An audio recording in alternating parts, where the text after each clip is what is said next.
सरस्वती भंडार YouTube channel पर आपका स्वागत है। आज हम बात करेंगे कक्षा 10 का अध्याय है मैथमेटिक्स, और उसमें जो चैप्टर है हमारा 14 जिसका नाम है रचनाएं। पाठ का नाम क्या है? रचनाएं। ठीक है, ये हम वाइट बोर्ड पे इसलिए नहीं पढ़ रहे हैं क्योंकि इसके अंदर हमें डायग्राम बनाने हैं और डायग्राम हमें प्रकार की सहायता से बनाने हैं, तो इसके लिए इजी इसी के ऊपर ही रहेगा। ठीक है ना। तो सबसे पहले बात आती है रचना। रचना का जो ये चैप्टर है, ये चैप्टर है हमारा अध्याय 14। ठीक है, अध्याय कौन सा है? 14 नंबर अध्याय है, रचना पाठ है इसका नाम। तो सबसे पहले बात आती है कि इसको करने से पहले हमें कुछ बेसिक बातें सीखनी होगी। तो सबसे पहले बात आती है रेखाखंड, कि रेखाखंड क्या चीज़ होती है। अच्छा, रेखाखंड समझने से पहले हम एक बात और कर लेते हैं कि बिंदु क्या होता है।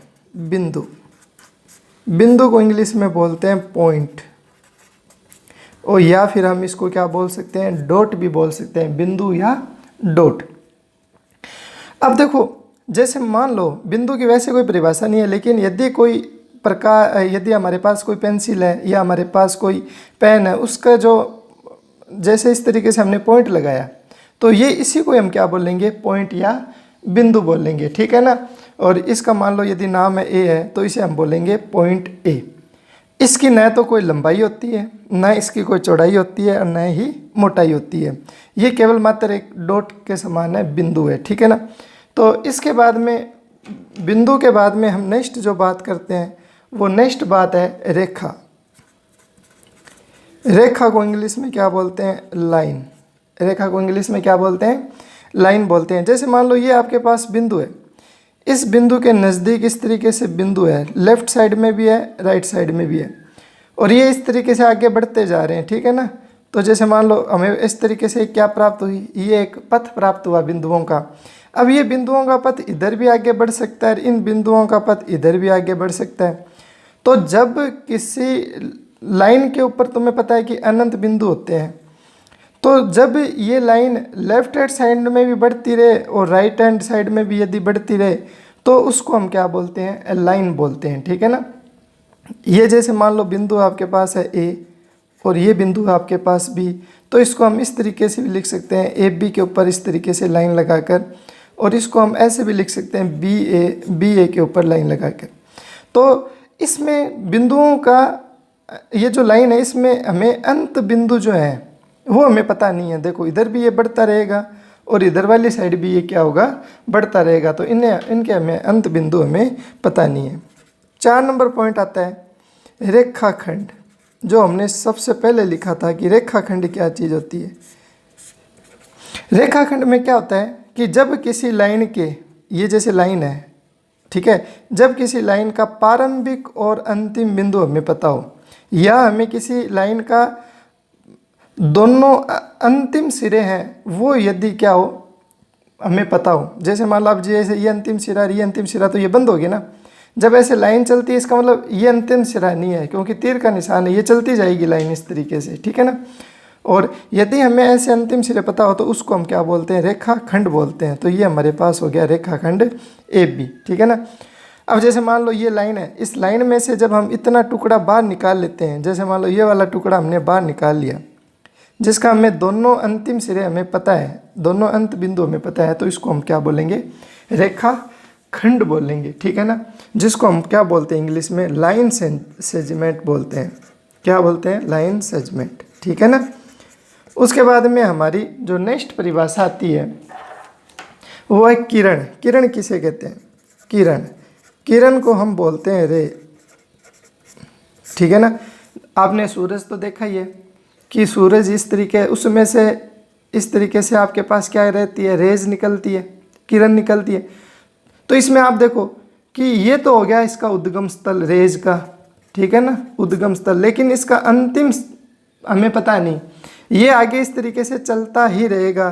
तो यदि किसी किरण का, यदि किसी रेखा का एक सिरा तो हमें पता हो, एक एंड बिंदु तो हमें पता हो, तो इसको हम बोल देते हैं उद्गम।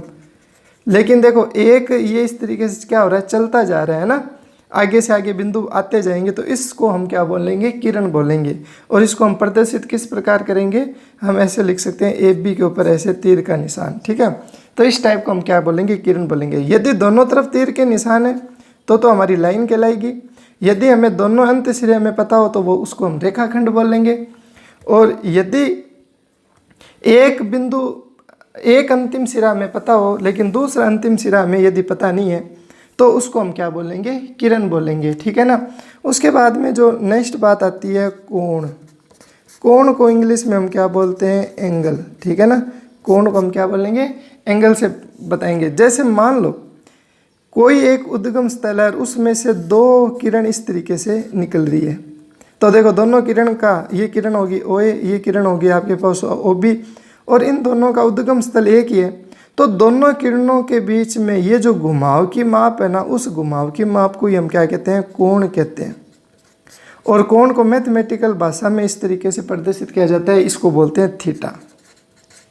इसको हम क्या बोलते हैं, थीटा बोलते हैं। तो इसको हम थीटा की सहायता से क्या करते हैं, प्रदर्शित करते हैं। तो आपको मैं एक बार और दोबारा बता दूं कि बिंदु किसे कहते हैं, कि केवल डॉट है, जो मान लो कोई भी पेन का पॉइंट है, ये इस तरीके से, ये हमारा क्या कहलाएगा, डॉट कहलाएगा या पॉइंट कहलाएगा या बिंदु कहलाएगा। रेखा किसे कहते हैं, इस तरीके से यदि लाइन दोनों साइड ही चलती जाए तो वो लाइन क्या कहलाएगी, रेखा कहलाएगी। रेखाखंड क्या होता है, रेखा का कुछ हिस्सा जिसमें हमें प्रारंभिक और अंतिम बिंदु दोनों पता हो, या रेखा के दोनों सिरे हमें पता हो, या फिर किसी रेखा के दोनों अंतिम बिंदु ज्ञात हो, तो वो रेखाखंड कहलाता है। और किरण किसे कहते हैं, ऐसी रेखा जिसका एक सिरा तो हमें पता हो और दूसरा सिरा इस तरीके से आगे बढ़ता जाए, तो वो किरण कहलाती है। और कोण किसे कहते हैं, दो किरणों के मध्य जो घुमाव की माप है उसको हम क्या कहते हैं, कोण कहते हैं। और कोण को एंगल या थीटा से प्रदर्शित किया जाता है। तो इसकी हम परिभाषा लिख सकते हैं कि दो किरणों के मध्य जो घुमाव की माप है, दो किरणों के मध्य जो घुमाव की माप है उसे हम क्या कहते हैं, कोण कहते हैं। जो घुमाव की माप है उसे हम क्या कहते हैं, घुमाव की माप है उसे हम कोण कहते हैं, ठीक है। तो इस तरीके से हमें ये बात करनी थी।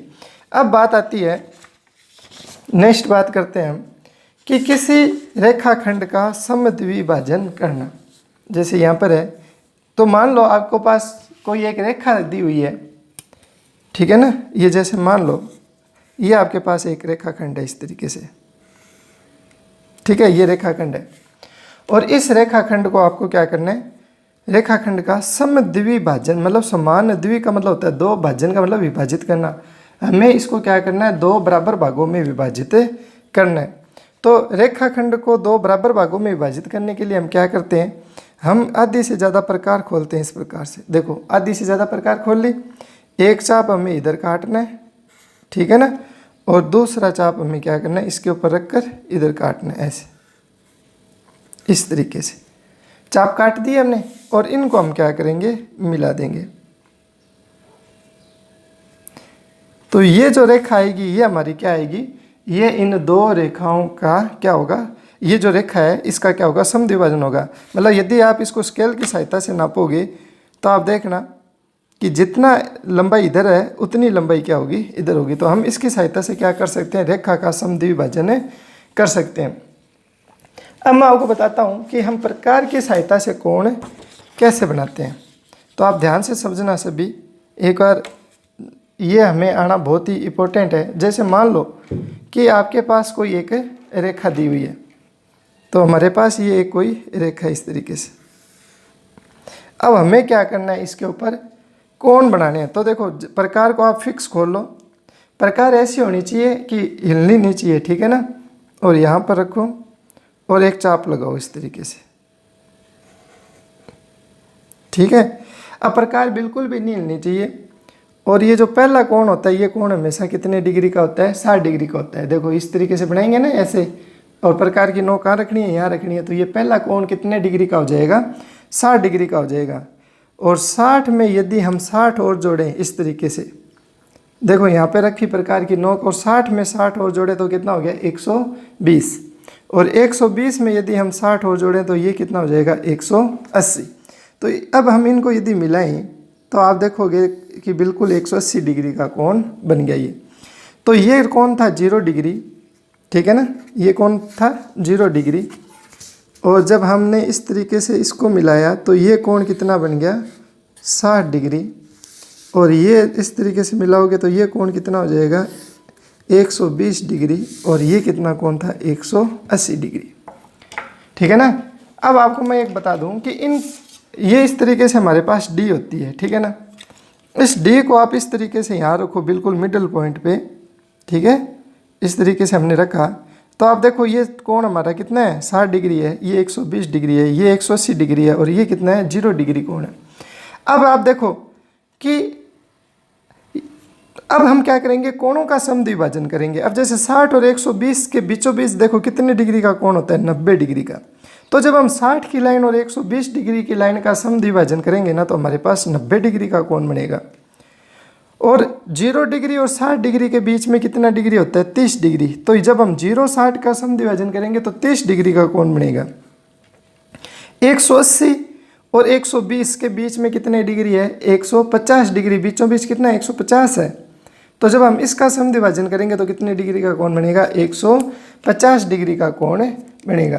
तो देखो मैं आपको इसका क्या करता हूँ समद्विभाजन करके दिखाता हूँ। तो कोणों का समद्विभाजन किस प्रकार होता है, तो कोणों का समद्विभाजन करने के लिए क्या करना है, आपको प्रकार खोलनी है और फिर आपको क्या करना है, जैसे मान लो मुझे 0 डिग्री, ये 0 डिग्री है और ये 60 डिग्री, इसका समद्विभाजन करना है।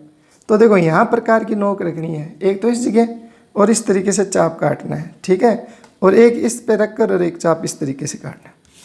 अब इसको आप जब मिलाओगे तो ये जो कोण बनेगा, ये कोण हमारे पास कितने डिग्री का बनेगा, ये कोण बनेगा 30 डिग्री का, ठीक है ना।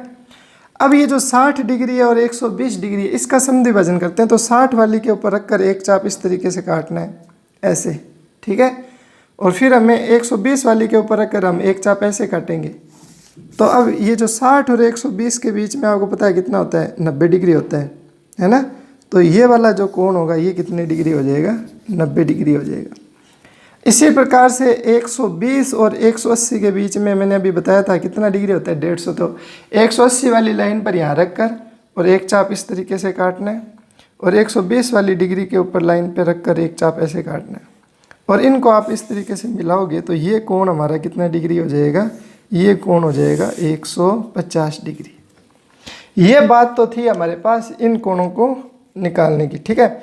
अब अभी भी हम क्या कर सकते हैं, इनके बीच के भी कोण ज्ञात कर सकते हैं। कैसे, तो मैं आपको समझा दूं एक बार कि जैसे मान लो ये है, हमने इसको इस तरीके से रखा। अब आप देखो ये 30 डिग्री की लाइन है और ये 0 डिग्री की लाइन है। 30 और 0 डिग्री और 30 डिग्री लाइन का समद्विभाजन करेंगे ना हम, तो बीचों बीच कोण कितने डिग्री का बनेगा 15 डिग्री का। 60 और 90 के बीच में कोण कितने डिग्री का बनेगा 75 डिग्री का। 90 और 120 के बीच में कोण कितना बनेगा 105 डिग्री का। 120 और 150 के बीच में कोण बनेगा 135 डिग्री का, और 150 और 180 के बीच में कोण कितना बनेगा 165 डिग्री का कोण बनेगा। तो मैं आपको इसका समद्विभाजन करके बताता हूँ। तो सबसे पहले आप क्या करोगे, 0 डिग्री की लाइन यहाँ रखोगे, प्रकार की नोक और एक चाप काटोगे, ठीक है ना, और फिर आप क्या करोगे 30 डिग्री वाली लाइन पर रखकर एक चाप ऐसे काटोगे। तो 0 और 30 के बीच में, 0 डिग्री और 30 डिग्री के बीच में ये जो लाइन आएगी ये कितने डिग्री की लाइन आएगी, ये लाइन आएगी आपके पास 15 डिग्री की। इसी प्रकार ये देखो ये 90 की लाइन है, यहाँ एक चाप काटो। ये लाइन है 60 डिग्री की, यहाँ एक इस तरीके से चाप काटो। 60 डिग्री और 90 डिग्री की लाइन में मैंने बताया था कि बीच में कितने डिग्री का कोण होता है, इनके बीच में कोण आएगा 75 डिग्री का। तो ये कोण आएगा आपके पास 75 डिग्री। 90 और 120 डिग्री, देखो ये 120 है, ठीक है ना, और ये वाली लाइन कितने की है 90 डिग्री की है। इस तरीके से आप बीच में ये चाप काटोगे तो 90 और 120 के बीच में ये कोण कितने डिग्री का बनेगा, 90 और 120 के बीच में ये कोण बन जाएगा आपके पास 105 डिग्री का। इसी प्रकार 180 और 150 के बीच में ये कोण बनाते हैं हम अब 180 वाले पे आपको प्रकार की नोक रखनी है, ये इस तरीके से। तो ये जो कोण बनेगा, ये कोण कितने डिग्री का बनेगा, ये बन जाएगा आपके पास 165 डिग्री का। और 150 और 120 इसके बीच में ये जो कोण बनेगा, ये कोण बनेगा 135 डिग्री का। मैंने आपको अलग अलग कलर इसलिए लिए हैं ताकि आपको आसानी से ये समझ में आ जाए, ठीक है ना। और ये जो कोण आपके पास 30 डिग्री है और ये कोण है 60 डिग्री।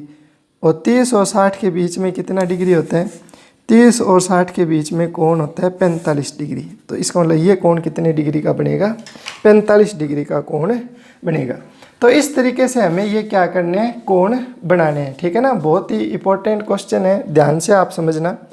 इसके बाद में हम एक बात करते हैं कि जैसे मान लो हमको वो कहे कि आप 90 डिग्री का कोण बनाओ। कितने डिग्री का कोण बनाना है, 90 डिग्री का कोण बनाना है। तो हम 90 डिग्री का डायरेक्ट कोण बनाने के लिए हम क्या करेंगे कि सबसे पहले एक रेखा खींचेंगे, ये इस तरीके से, ठीक है ना। और इसके ऊपर तुम्हें कितने डिग्री का कोण बनाना है, 90 डिग्री का कोण बनाना है। तो इस तरीके से प्रकार की नोक रखो और आप इस तरीके से रख के और इस तरीके से घुमा दो। ध्यान रहे प्रकार हिलना नहीं चाहिए, ठीक है ना, बिल्कुल भी। फिर यहाँ पर रखो, पहले एक 60 डिग्री की लाइन आएगी, 60 वाली के ऊपर रख के 120 और एक इस तरीके से ऊपर भी एक चाप लग जाएगा। फिर 120 डिग्री के ऊपर रख कर आपको दोबारा ऐसे चाप काटना ऊपर की तरफ। तो ये जो कोण बनेगा, ये कोण कितने डिग्री का होगा, 90 डिग्री का। तो हमें कहीं भी ये 90 डिग्री भी कोण चाहिए होता है। अब देखो ये लाइन तो है 0 डिग्री और एक जो दूसरी लाइन है वो आपके पास कितनी है, 90 डिग्री की लाइन है। अब 0 और 90 के बीच में, बिल्कुल बीच में कितना डिग्री होता है, 0 और 90 के बीच में, देखो मैं आपको बता दूं, एक बार ये रखते हैं। तो जैसे देखो ये 0 डिग्री है और यहाँ पर ये कितना है, 90 डिग्री है। 0 और 90 के बीच में कितना होता है, 45 डिग्री होता है। 0 और 90 के बीच में कितना होता है, 45। तो हम क्या करेंगे, प्रकार को इस तरीके से खोली, ठीक है। ये मान लो 90 डिग्री की लाइन है, एक चाप आप इधर काटो और ये लाइन कितने की है, 0 डिग्री की है और एक चाप आप इधर काटो। ये 0 डिग्री की है और ये कितनी है, 90 डिग्री की है। और इनको क्या करो, मिला दो। तो इस बिंदु को हम जब इससे मिलाएंगे तो ये जो कोण बनेगा, ये कोण कितने डिग्री का होगा, 45 डिग्री का होगा।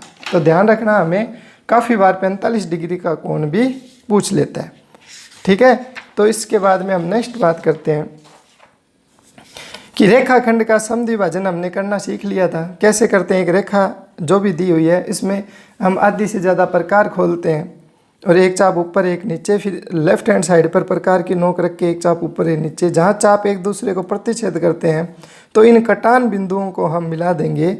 तो इस प्रकार ये जो हमें रेखा प्राप्त होगी, ये रेखा इसका समद्विभाजन होगी और ये एक दूसरे से कितने डिग्री का कोण बनाती है, 90 डिग्री का कोण बनाती है, ठीक है ना। अब बात करते हैं हम 14.1 हमारी अध्याय है, उसमें जो पहला क्वेश्चन है उस पहले क्वेश्चन की बात करते हैं। ध्यान से समझना, हमें एक रेखा दी हुई है 6.7 सेंटीमीटर लंबाई की। तो हम इस प्रकार से फुट की सहायता से, स्केल की सहायता से 6.7 सेंटीमीटर की एक 6.7 सेंटीमीटर की एक रेखा खींच लेंगे। इस रेखाखंड को 2:3 में तुम्हें क्या करना है, विभाजित करना है। किस में विभाजित करना है, 2:3 में विभाजित करना है। तो इसको विभाजित करने के लिए अपन क्या करते हैं कि इससे एक न्यून कोण बनाती हुई रेखा खींचते हैं। तो बात आती है कि न्यून कोण कहते किसे हैं, क्या बात आती है, न्यून कोण कहते किसे हैं। तो ऐसा कोण जो 0 डिग्री से तो बड़ा हो, ठीक है, 0 डिग्री से बड़ा तथा 90 डिग्री से क्या हो, 90 डिग्री से कम हो, उस कोण को हम क्या कहते हैं, न्यून कोण कहते हैं। तो देखो यदि ऐसे रेखा खींचूंगा तो बिल्कुल 90 डिग्री होगी। तो हमें क्या करना है, लगभग बीच में इस तरीके से लेना है और एक 90 न्यून कोण बनाती हुई एक रेखा खींचनी है, ठीक है। रेखा हमने न्यून कोण बनाती हुई रेखा खींच दी। इसके बाद में देखो ये जो दोनों अनुपात दे रखे हैं, अनुपात क्या दिए हुए हैं आपको, 2:3 दिए हुए हैं। तो ये देखो 2:3, 2:3 को आप जोड़ोगे तो देखो इनका जोड़ करो, कितने हो गए, 5 हो गए ना। तो आपको इसमें 5 भाग लगाने, तो आप एक फिक्स प्रकार खोल लेना इस तरीके से और यहाँ पर रखकर आप 5 चाप लगाओ। देखो ऐसे दिखाई दे रहा होगा आपको, एक चाप, ठीक है ना। फिर इसके ऊपर रखा हमने 2 चाप, फिर यहाँ रखा 3, फिर यहाँ रखना है 4 और फिर यहाँ रखना है, ये कितना हो जाएगा 5। ये हमने 5 चाप लगा लिए, ठीक है। 2 और 3 इन दोनों का योग करना है। अब इसका मतलब क्या है, इस लाइन को 2 और 3 भागों में बांटना है। मतलब 2 भाग तो इधर रहने चाहिए और 3 भाग इधर रहने चाहिए। इस तरीके से हमें क्या करना है, इस लाइन को बांटना है। तो देखो हम इसमें अब क्या करेंगे कि ये जो हमारा लास्ट बिंदु है, इस लास्ट जो कटान बिंदु है, इस कटान बिंदु को हम क्या करेंगे, लास्ट बिंदु से मिला देंगे। देखो ये लास्ट कटान बिंदु ना, इसको इससे मिला देंगे, ठीक है। आराम से दिख रहा होगा, मैंने कलर चेंज कर रहा हूँ मैं ताकि आपको आसानी से समझ आ जाए। तो ये हमने इसको मिलाया तो ये इस तरीके से हो गया। अब हमें क्या करना है, तो ऊपर वाला अनुपात कितना था, 2 था ना, तो ये 1 नंबर पॉइंट है, ये 2 नंबर है। हमें इस 2 नंबर रेखा के ऊपर इसके समांतर एक रेखा खींचनी है। तो ये वाली रेखा के समांतर यहाँ रेखा खींचने के लिए हम क्या करेंगे, हम इस प्रकार ये जो नीले चाप है इनके ऊपर रखकर थोड़ी चाप कम कर लेंगे और एक चाप काटेंगे इस तरीके से। और वही हम कितने पे काटेंगे, 2 नंबर पे काटेंगे। यहाँ 2 नंबर पर प्रकार रखी और इस तरीके से 2 नंबर पर चाप रखकर और चाप काट देंगे, ठीक है। फिर हम क्या करेंगे, ये दूरी नापेंगे कितनी है, ये वाली दूरी प्रकार की सहायता से दिख रहा होगा आपको, ये वाली दूरी नापेंगे और यहाँ पर क्या करेंगे, इस तरीके से एक चाप लगा देंगे इस तरीके से, ठीक है। अब ये जो 2 नंबर चाप है ना, इस 2 नंबर चाप को इस कटान बिंदु से मिला देंगे। तो हमें क्या होगी, बिल्कुल इस तरीके से समांतर एक रेखा आ जाएगी।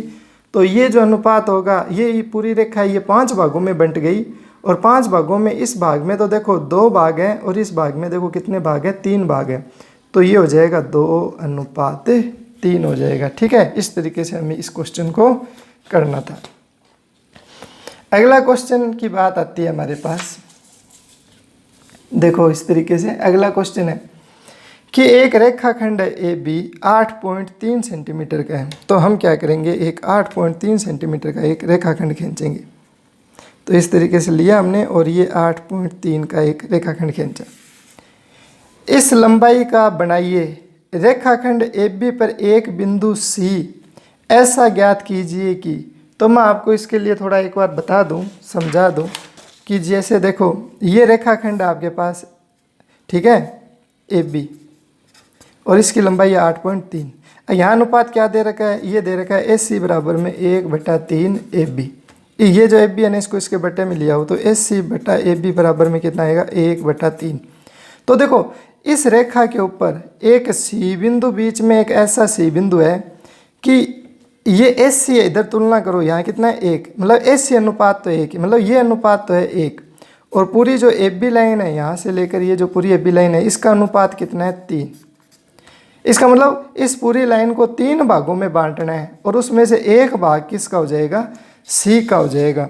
तो अब हम इसमें क्या करेंगे कि इसको बनाने के लिए पहले हम क्या करते हैं, न्यून कोण बनाती हुई एक रेखा खींचते हैं, ठीक है। अब मैंने आपको बताया था कि इसके कितने भाग करने हैं, 3 भाग करने हैं। कितने भाग करोगे आप, 3 भाग करोगे।